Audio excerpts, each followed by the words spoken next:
was the legal architect behind the Climate Aligned Finance Act introduced by independent Senator Galvez in 2022. This guy's garage. Like and subscribe. And pursuant to Standing Order 1082 and the motion adopted by the committee on Tuesday, October 31st, 2023, almost a year ago, the committee resumed its study on the environment and climate impacts related to the Canadian financial system. And Mr. Leslie, for 5 minutes.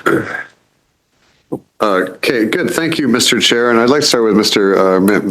Peloffy, and I appreciate your emotion. And I also have a young child, so I'm also tired a lot.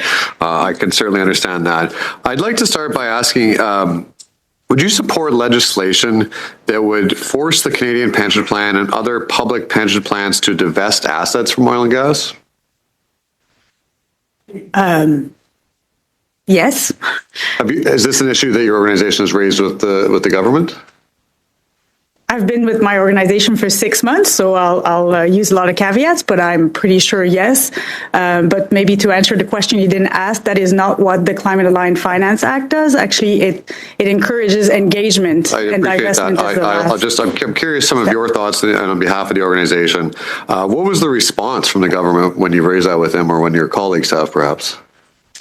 Well, they haven't done it, so I'm guessing the response is negative. Okay.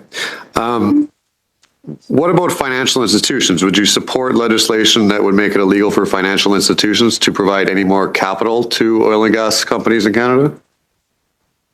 I think I would go the way that Ms. Taylor-Royal, I think funding to resolve their environmental liabilities, I think that is something that has to be done. We cannot leave tailing ponds around. You would support making it to banning financial institutions from lending capital to X company for any new projects in the oil and gas space. Is that a fair assessment? Any new projects that leads to more new projects for fossil fuel combustion, yes, I would be against that, as is the International Energy Agency. Okay. Obviously, we're aware that the current government is raising, or is on track to, on a yearly basis, raise the current consumer carbon tax up to $170 per ton by 2030. Do you believe that the government should be more aggressive in its track over the next 6 years? I think where the government should focus its attention, apart from climate aligned finance, which is the topic that I came to discuss, would be to actually increase the industrial price on carbon, because under the output-based pricing system, OPBS, yes.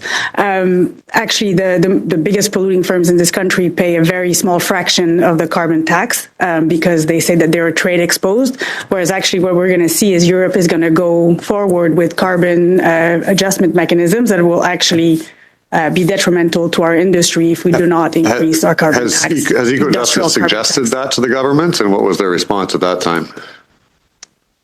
I'm pretty sure my organization has suggested it, and if they haven't done it, I'm guessing they're against it. We have to understand the fossil fuel industry. I believe over the last 15 years has on average 6 meetings per working day with the government, so they hold a tremendous amount of influence. A colleague of ours, Charlie Angus, introduced a piece of legislation that would make it criminal to use certain, quote, terms, expressions, logos, symbols, or illustrations when talking about the oil and gas sector. In your view, are there any terms or logos that you think the government should be criminalizing? You talked about greenwashing earlier. Is there any particular logos that... Point of order, Mr. Chair. Call to order. Is this a 5-minute round? We're at 5:56. No, we're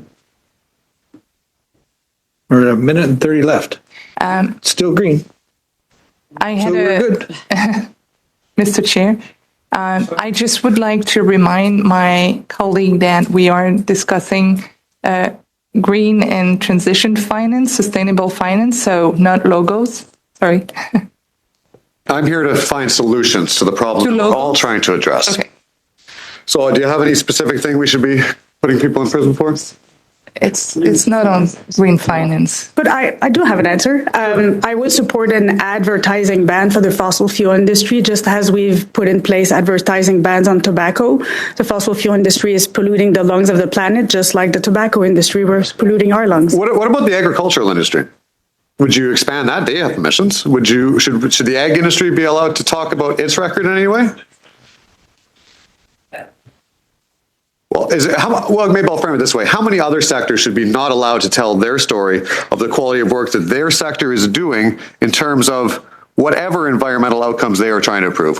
What other sectors should be banned? Point of order, Mr. Chair.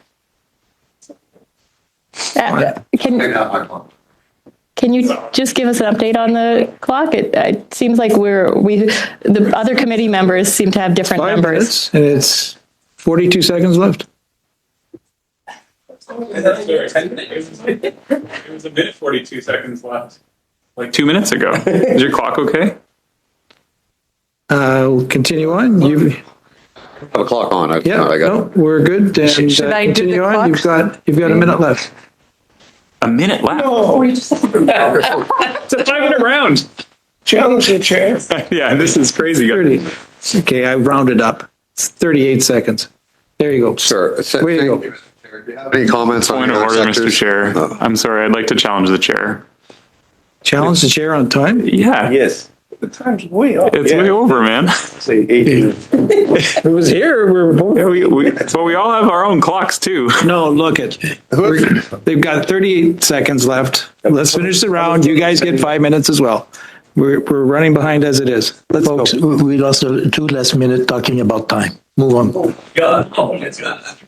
Okay, Mr. Leslie.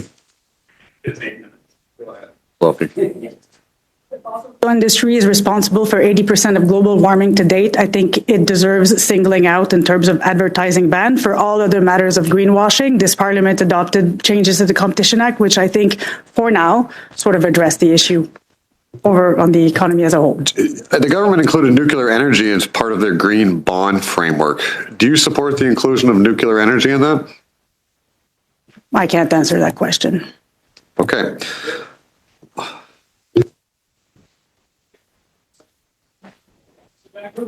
Last round, 5 minutes. Thank you very much, Mr. Chair. Ms. Peloffy, I'd like to start with you, please. The line of questioning is sort of implied that a taxonomy would shut down production, would completely halt the production of oil and gas in Canada, or even would cause people to be thrown in jail, as was just implied by the Conservatives. That's a lot of hysteria about a list of, how we define green in Canada. Would people be thrown in jail, or are we talking about shutting down production by just having a definition of the word green and sustainable? I believe there might be a certain degree of confusion. So the taxonomy is about defining things that Canada will consider to be solutions. It will be a voluntary standard. It will definitely not put anyone in jail. I think what maybe your colleague was referring to are the changes to the Competition Act that you passed last June, where the absolute Point of order, Mr. Chair. I could offer clarity. It's NDP MP Charlie Angus's private member's bill, as I said. I hope my time has been paused.